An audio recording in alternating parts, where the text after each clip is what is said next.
जय हिंद, जय भारत, जय छत्तीसगढ़। स्वागत है आप सभी का एजुकेशन हब में। आज हम लोग देखने वाले हैं गुप्तकालीन प्रशासनिक व्यवस्थाओं के बारे में। देखिए, गुप्त काल में जो उस समय की दरबारी भाषा थी या फिर उस समय की जो प्रचलित भाषा थी तो वह संस्कृत थी। ठीक है, संस्कृत उस समय काफ़ी फेमस था और उस समय हिंदू धर्म का जो विकास है सर्वाधिक धर्मों में, मतलब सभी धर्मों में सबसे ज़्यादा विकास जो है हिंदू धर्म का उस समय हुआ था।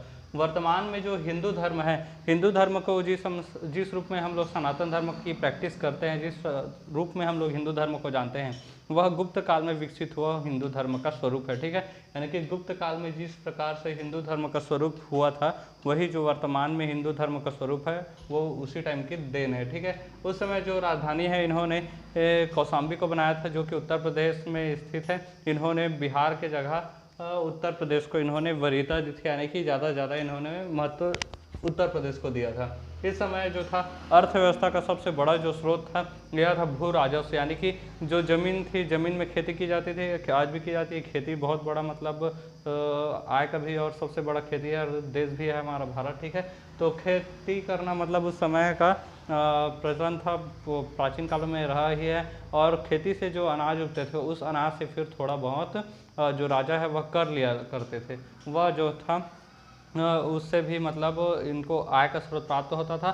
और इसके अलावा जिसके पास जितनी ज़्यादा भूमि है उतना ज़्यादा उन्हें फिर राजस्व देना पड़ता था, मतलब टैक्स देना पड़ता था। इसे कहा जाता है भू राजस्व। ठीक है, तो उस समय अर्थव्यवस्था का सबसे बड़ा साधन था भू राजस्व। ठीक है, 1/4 से लेकर 1/6 हिस्सा मतलब भू राजस्व के रूप में ले लिया जाता है। मतलब आपके पास अगर मान लिया जाए 1 एकड़ भूमि है तो उसका 25% यानी कि 25 डिसमिल जो है, 1/4 हिस्सा 25%, यानी कि 25 डिसमिल जो है उससे जितना अनाज उपजेगा उतना का मतलब पूरा पैसा राजा को दे दिया जाएगा। फिर 1/6 हिस्सा, ठीक है, यानी कि 20% से भी और कम, मतलब ठीक है, उतना परसेंट आप लोगों को दिया जाएगा। आप लोग को मतलब उस समय देना पड़ता था। मतलब आप लोगों को से तात्पर्य है किसान लोगों से। ठीक है, आप लोग नहीं है तो अलग बात है।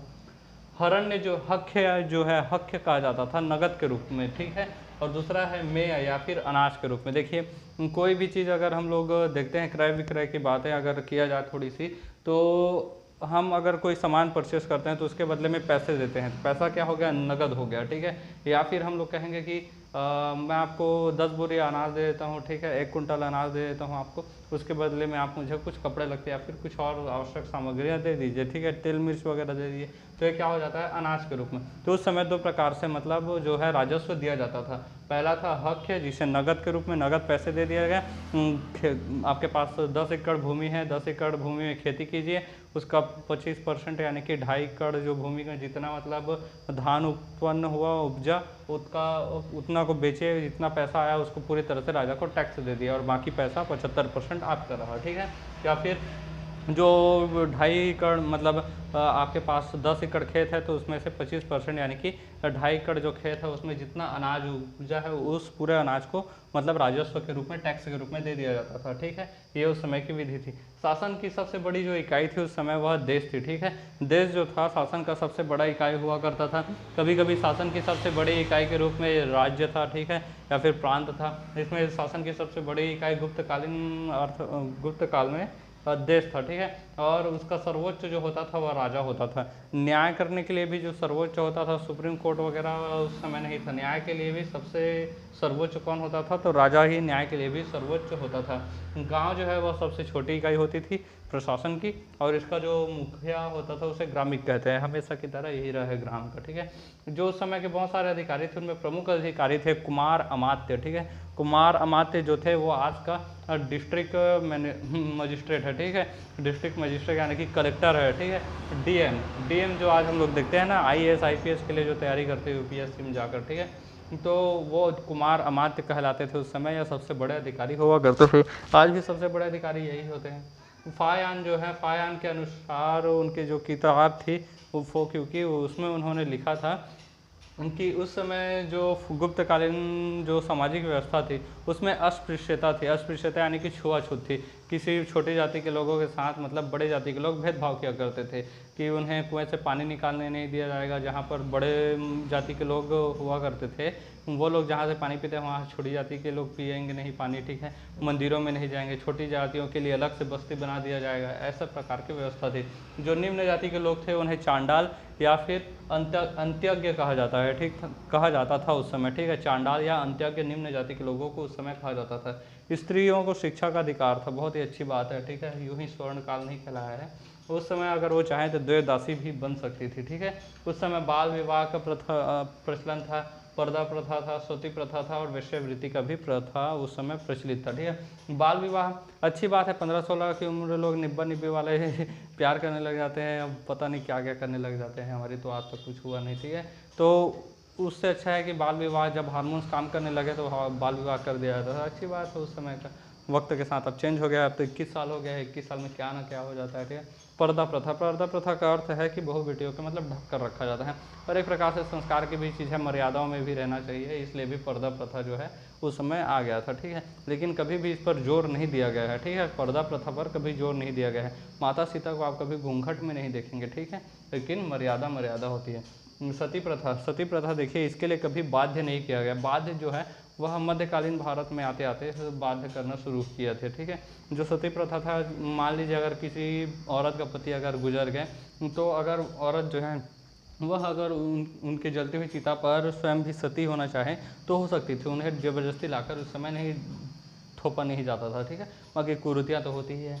वेश्यावृत्ति, अगर कोई औरत है और वह अपना मतलब जीवन यापन चलाने के लिए अगर वेश्यावृत्ति करना चाहे तो वह भी कर सकती थी, अलाउ था उस समय। तो उनको वेश्यावृत्ति करने वाली औरतें या महिलाओं को उस समय गणिका या फिर कुट्टनी कहा जाता था, ठीक है। गणित और ज्योतिष विज्ञान और गणित का उस समय सर्वाधिक विकास हुआ था। जो सर्वाधिक मतलब ज्योतिष विज्ञान और गणित विज्ञान जो है अपने पीक पर थे उस समय, किस समय, गुप्त काल में, ठीक है। गणित और ज्योतिष विज्ञान, अजंता एलोरा वाला जो अजंता है, अजंता की जो गुफा है, उस गुफा का निर्माण भी जो है, जिसकी संख्या 29 है, इस गुफा का निर्माण गुप्तकालीन समय में हुआ था, ठीक है।